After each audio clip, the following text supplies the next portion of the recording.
You spend 20 minutes setting up the perfect AI conversation. Tone, examples, files for reference, the whole shebang. But by message 12 or so, it seems to have forgotten everything and the quality is getting worse and worse and you're like, what's going on? So you start over again. This is not a prompting problem, it's a context problem, and most people have no idea what the difference is. So in this video, I'm going to explain to you the 3 layers of context hygiene that let you go from re-explaining yourself all the time to being able to just type, make the thing, and getting exactly what you want. This is context engineering. Your AI knowing what you want it to know before you even send the first prompt. It might sound like magic, but it's not. It's just the next generation of how we use AI. Let's dive in. So the old paradigm is prompt engineering. Okay, you go back and forth, you keep sharing everything, and your context window just gets more and more filled as you go. The new way, and what cool people are doing, is context engineering. If you want to be cool in AI, you need to know what this means, because it's going to make your AI stuff a lot better. So in this video, we're going to talk about why prompts break, the 3 layers of good context hygiene, and discuss the difference between context and prompts. So there's 3 problems that compound on you when you use AI without proper context hygiene, context engineering. Number 1 is you repeat yourself, like all the time. Every conversation, like, hey, you drag in a file, this is what we're working on, or hey, this is who I'm talking to, or this is what I sound like, or this is the style of the image or the video. Like, you just keep doing that all the time. It takes time out of your day, out of your life. So you're re-explaining what AI should already know all the time. Prompts are fragile. 1 word can break your output. Literally, a little bit of poor prompting for context in the beginning can lead to like horrible results at the end. Not to mention, we don't think about this often enough, but when new models come out, sometimes they take in your prompts differently. Their own system prompt does things differently now with the new 5.2 VL, and the different weights give us different results. Something to keep in mind. And prompts don't compound, okay? Code compounds because you write it once and use it forever. But prompts are like sticky notes. And really, you find yourself just like with so many sticky notes eventually that you're like, what am I doing with my life? So when we approach prompting, we say, write a landing page for my AI course. It should be conversational, use specific numbers, avoid corporate jargon, blah, blah, blah, blah. Okay, 5 minutes to set up, you know, we know the drill. But with a context engineering approach, you just say write a landing page for module 3 and AI already knows exactly what to do. So let me show you what this looks like in practice. In fact, I have this open right here. So basically, literally right here, I was working on creating this harness, okay? And it literally created what you're seeing here, this presentation. And it's doing it with commands. This command will say lesson to video. When we go to the context engineering course, we'll say lesson, what's next? 3.1.2. That's all I'm going to send. And actually my internet is out right now, so I literally can't even send it, but that's okay because I'm going to show you exactly what it's going to do. That lesson to video command is here in our project, right here under commands. Lesson to video.md. Let's take a look at it. Turn an existing lesson into a complete video pre-production package. A unified script, treatment with slide-aware B-roll, storyboard images, and pre-staged YouTube metadata. Everything needed to record in one session.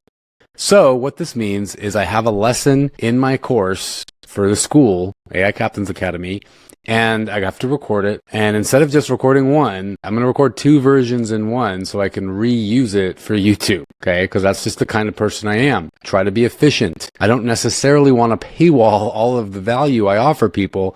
You're paying for the curation and attention inside of the Academy. So we see context rules. When I run this command, we need to follow the context engineering rules in CLAUDE.md. Do not read agent or skill files yourself. Pass file paths to agents, not the contents of the files. Agents write to disk directly. You track status and file paths only. Okay, so whoa. Let's start from the beginning. The rules in CLAUDE.md. Let's check those out. Whoa, where's CLAUDE.md? It's all the way down here. This is our behavioral file. Here in our workspace, when I start a new conversation, it loads this CLAUDE.md first, before anything. Before you even prompt, it knows this, okay? This is Context Engineering 101, CLAUDE.md. So, right away, it says, hey, you are the course content pipeline harness. What is it? A multi-agent harness for creating AI Captain's Academy course content. You transform ideas, outlines, transcripts, and videos into school-ready lessons with slide deck presentations. Okay, so that actually needs a little updating. But here it sees everything it can do. Hey, if Jordan wants a single lesson, this is the command. This is the skill. If it's 3 to 5 related lessons, it's a section. If it's a full module, it has multiple sections. Maybe it's a video. Maybe it's a lesson to video like this. Maybe it's a whole YouTube package. Okay, repurposing. Everything I do regarding educational content starts in this workspace now. And of course, it's not perfect. I'm working on it every day, but this is context engineering, and this is how we use AI right. Okay, this is how you do it. So here we see the agent team. These are all the agents available to the Claude. Okay, workflow, lesson creation pipeline. Here's what we do. Phase 1, input and planning. Phase 2, research. Phase 3, transcription. Phase 4, content generation. Phase 5, images. Phase 5, quality gate, quality reviewer. And then the final output. Then we got a video production workflow. We got all these workflows here, right? But then meanwhile, it's got its commands and it's also got its skills. So here, the lesson template skill, this is called the metadata, the front matter. Lesson template, description, HTML template structure, and formatting rules for AI Captain's Academy school lessons, auto-loaded by lesson writer and quality reviewer agents. So this skill is what's called when the lesson is being created. It is the template for the whole skill. But guess what? This isn't loaded by the AI until I say, I want to make a lesson, or I want to make a video from a lesson, or I want to create a module. Whatever I say, it isn't going to pull all of this. Look at all these tokens, right? This is a big file. There's a lot of tokens in there. If it were to load all of these, you could be out 25% or more of your context right away. And then you're just going to get shit quality. And it's got to compact to a new conversation sooner than later, which means you're not even going to get a lot of good quality at all out of the first conversation. I'm assuming you know by now that if you don't start new conversations frequently with your AI, you're going to have a hard time. This is the solution to that, because as your agent, Claude Code in this case, makes a plan like this, plan.md, then new conversations reference this plan and know, okay, this is what we're doing. This is what it looks like. These are the skills we're using. These are the commands we're using. These are the sub-agents we're going to call to do it. Look at this sub-agent, storyboarder agent, storyboarder for AI Captain's Academy. Guess what? It doesn't call this big file unless we are storyboarding, which is most of the videos. But it doesn't call that before it needs it.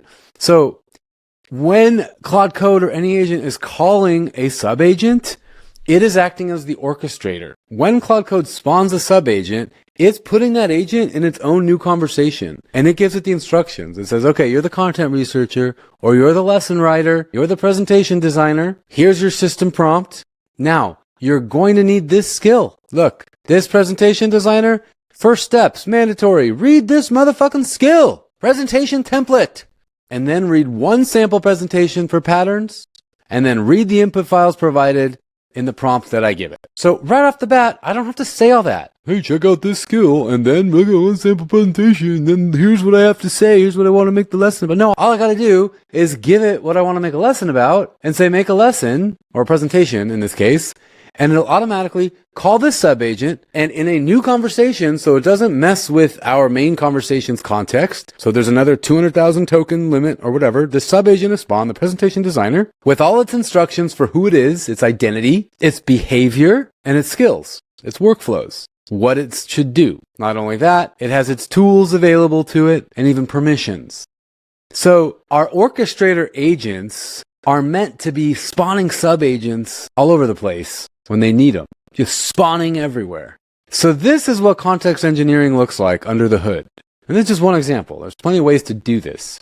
So, more officially now, the 3 layers of your AI workspace is skills, like we just explored, harnesses, and hygiene. So the skills are these reusable workflows that your agent or sub-agent is going to call to use only when it needs it. So if it's a really long document, it can save the tokens and not have to open it unless it needs to. A harness is like what I just showed you.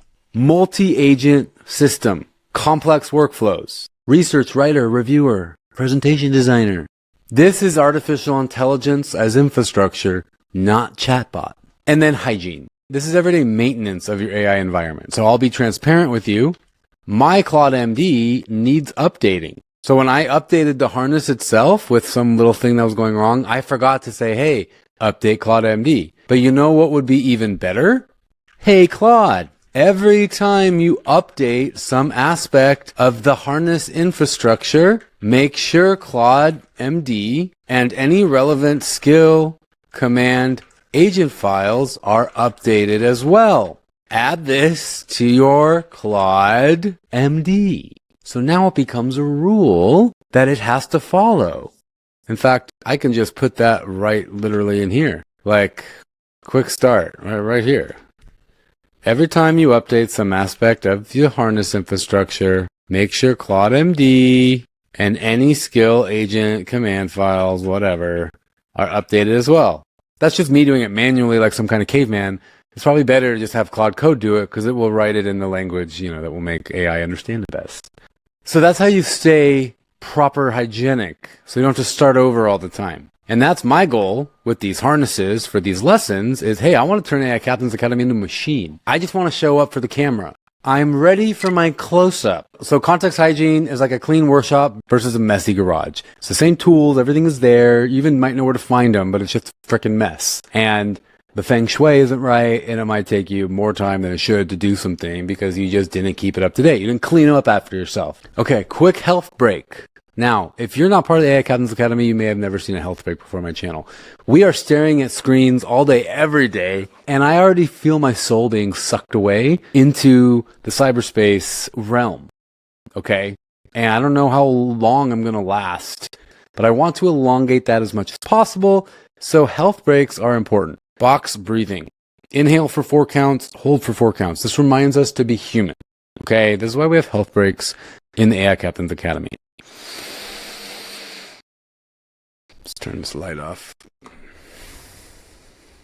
I also like to go outside, take 5 minutes just outside and look at the sun, maybe go on a walk with no earphones or anything and just like look, remember that you have eyes that can look at real things and not just screens. But this is really important, people, okay? We don't even know how important it is yet. Okay, so the final mantra I'm going to leave you with. Build to learn, buy to scale. Now, we say this all the time anyway, but it applies perfectly to context engineering. Write your own CLAUDE.md from scratch. Create your own first skill by hand even. Build a simple 2-agent pipeline. Understand how the pieces connect. You could literally do all this by hand, okay? If you're that kind of a learner.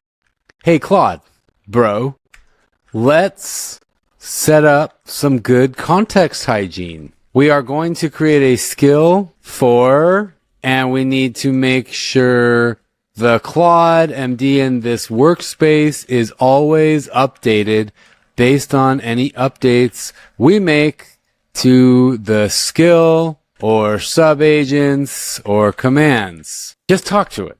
That's the whole thing. We forget that the AI is not just for creating the output, the deliverables for us. We actually can use AI to make the AI and to make the AI better. This is the interesting meta part, right? So you build to learn, but then you buy to scale. Now, this is a shameless sales pitch because in the AI Captain's Academy, there are pre-built harnesses for you right here. This one, for example, will do an AEO and SEO audit for a prospect. This other one, the funnel builder. The funnel builder is a whole harness where literally you just pop in the name of the business, who they serve, their pain points, whatever. And the harness makes a whole funnel for that potential client. And then you just save it. It makes a landing page. It makes emails. It makes ad copy. It makes a lead magnet outline. You embellish it a little bit, add some flourishes, and then you email that cold lead and say, hey, looks like your whole thing could use an upgrade. Or, hey, you need AEO. Or, hey, you could use some content repurposing. Look what I did for you for free. It's called proof of work. We say it in Bitcoin all the time. Prove the work. Prove that it's not a frickin' scam or fake or lacking value. Do the work. And what's great is you don't even have to do a lot of the work because these harnesses do it for you. And there are plenty of pre-built harness templates out there. You can find these all over the place. It's just a question of how good they are and how skilled are you at modifying them or creating them. Okay, so that, my friends, context engineering, context hygiene, how to build harnesses, the future of AI, all this stuff. I hope it was helpful. I hope it was valuable. If you want to learn more, if you want to work with me, join the AI Captain's Academy. And otherwise, hit that subscribe button because these are the types of videos that are going to come out on this channel. I share what I learn, basically. And there's a lot to learn. See you.